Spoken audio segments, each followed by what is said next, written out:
ambayo CCM imefanya tangu tupate uhuru undisputed ni swala la nchi yetu kuwa na amani na utulivu. Mheshimiwa Mwenyekiti, amani na utulivu na maendeleo ni mapacha. Nchi ikiwa na shida, hakuna mama ntilie barabarani. Nchi ikiwa na shida, hakuna bodaboda barabarani. Nchi ikiwa na shida, hakuna mama mboga barabarani.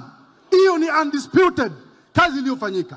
Sasa leo mtu anakuambia tarehe 29 mara tunaenda kuandamana, yeye na mke wake na watoto wake wako Marekani.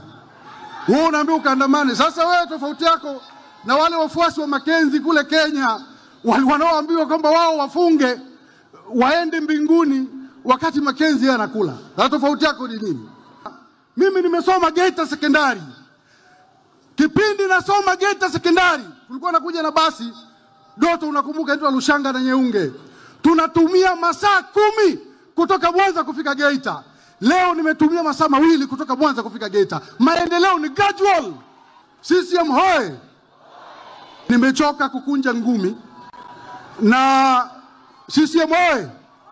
Na nimalizie kwa kusema kwamba kabla sijafa sitaki nife na potential nilizonazo, nije kwenye ligi kuu pale ambapo naweza nikatoa ushauri na pia ikasaidia kujenga nchi yetu. Sawa? Kwa miaka 15 nimekuwa kwenye siasa, nilikuwa nacheza hizi ligi za daraja la kwanza. Leo nimeamua kuja ligi kuu rasmi.